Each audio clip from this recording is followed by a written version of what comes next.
जय हिंद। मैं आप लोगों से कुछ चाइना और कांग्रेस के बारे में कहना चाहता हूँ और आप लोग ध्यान दीजिए। कांग्रेस कभी भी देश के शूरवीरों का सम्मान नहीं किया है, कभी भी नहीं। चाहे चंद्रशेखर आज़ाद हों, चाहे भगत सिंह हों, चाहे सुभाष चंद्र बोस हों, ये मौके पर उस समय के कांग्रेसियों ने इनको आतंकवादी जैसे शब्दों का प्रयोग किया। ये कभी भी हमारे सेना के, चाहे मानेक शाह जनरल हों, चाहे 62, चाहे 65, आप कोई भी उठा करके देख लें, एक भी सेना अध्यक्ष की कभी बड़ाई नहीं किया इन्होंने, और हमेशा सेना के नेतृत्व को हमेशा चैलेंज किया है। अब क्या कारण रहा है मुझे पता नहीं।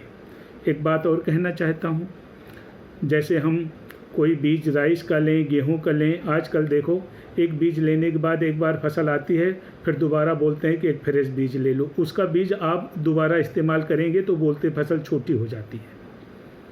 कोई भी मार्केट में राइस का एक बार लेने के बाद दोबारा उससे बीज तैयार करोगे तो उसकी पैदावार कम हो जाती है, तीसरी बार करोगे तो और पैदावार कम हो जाती है।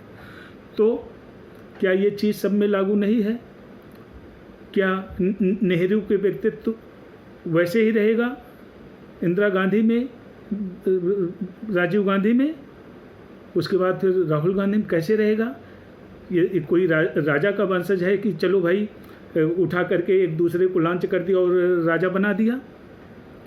कहीं भी संसार में ऐसा नहीं होता कि एक खानदान की चौथी और पांचवी पीढ़ी देश पर शासन करें। क्यों करे भाई, क्या ज़रूरत है?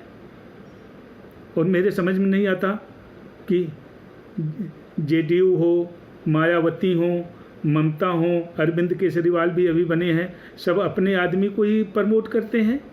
जो आदमी उनके साथ, अब लालू के साथ वाले रघुवंश वगैरह की उम्र बूढ़ी हो गई, लेकिन लड़के को उठा करके अध्यक्ष बना देते हैं।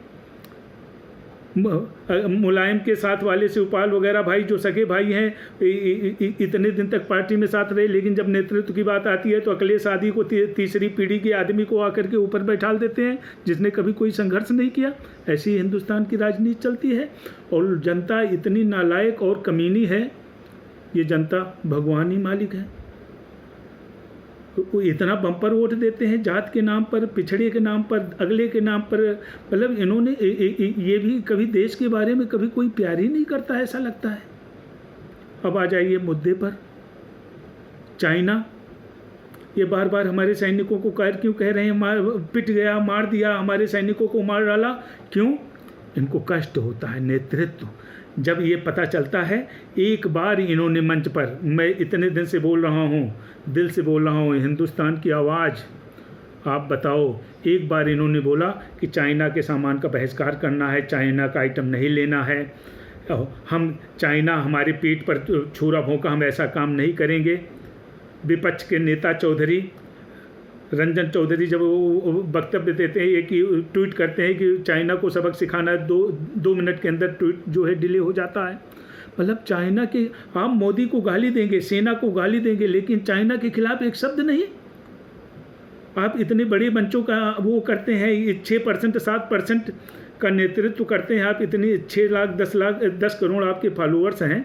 आप बताइए, चाइना का सामान नहीं खरीदने की, चाइना हमारे पीठ में छुरी भोंका है और कभी भी चाइना खरा नहीं उतरा है। चाइना को कुछ नहीं बोलेंगे, केवल मोदी को बोलना है, सेना को बोलना है और हमारे हिंदुस्तान का पतन करना है। क्यों? क्योंकि इनकी सोची समझी रणनीति है। अगर ऐसा बोलते रहेंगे तो विदेश में मैसेज आएगा कि विपक्षी पार्टी मोदी के साथ नहीं है, जिससे कि हमारे यहाँ अच्छा निवेश ना आए, हमारे यहाँ अच्छा परिवेश ना बने, और फूंकने और जलाने के लिए ये सब काफ़ी हैं। मैं क्षमा चाहता हूँ, मैं बहुत दुख के साथ कहता हूँ कि ऐसा सुन के मेरा एकदम कलेजा फट जाता है जब ये लोग कहते हैं कि चाइना के लोगों ने हमारे सैनिकों को मार दिया। ऐसे लगता है जैसे असहाय विधवा और अपाहिज लोगों के बारे में बात कर रहे हैं। अरे इतनी बड़ी सेना, इतना बड़ा नेतृत्व, इतने बड़े परिश्रमी बिहार के रेजिमेंट के जवान एकदम सीने पर चढ़ करके तोड़ के हड्डियाँ और रीढ़ की हड्डियाँ तोड़ के फोल्ड कर दिए हैं। हमारे जवान तो अस्पतालों में फिर भी सीधे बैठे, जा कर के देखो, शर्म नहीं आती तो आप ले के अस्पताल में जा कर के उनसे पूछो वीर गाथा के बारे में। और चाइना जो मारे गए हैं, जो टूट गए हैं, जो फूट गए हैं, उनको दिखा नहीं सकता। ये है हमारे शौर्य गाथा का परिश्रम जो हमारी बिहार रेजिमेंट ने किया है। इसीलिए बार बार हम लोग सलूट मारते हैं सेना को। और आपसे हमें नसीहत नहीं चाहिए, जब ये क्लियर पता है कि LAC के 2 किलोमीटर अंदर कोई इंफ्रास्ट्रक्चर नहीं बन सकता, 2 किलोमीटर वो भी और 2 किलोमीटर हम भी, तो जब वो अपनी तरफ इंफ्रास्ट्रक्चर बना रहे हैं उसको भारत रोक रहा है, उसी पर लड़ाई है। जब वो ज़बरदस्ती LAC के 2 किलोमीटर के अंदर 4 किलोमीटर के अंदर कुछ काम करने की कोशिश करता है, लड़ाई उसकी है, मेरी ज़मीन पर नहीं है। लड़ाई उसकी है जो परसेप्शन की है। जब समझौता हुआ है कि हमारा 4-5 किलोमीटर के अंदर ना हम आप काम करेंगे ना आप करेंगे, तो आप कैसे कर सकते हैं? अगर करेंगे तो मारपीट होगी, तो इसका ये मतलब नहीं कि वो मेरी ज़मीन ले लिया है। आप बार बार बेवकूफ़ बनाते हो क्या जनता को? अरे बेवकूफ़ तुम्हारा ख़ानदान है, जब भारत की जनता नहीं है। जय हिंद, जय भारत।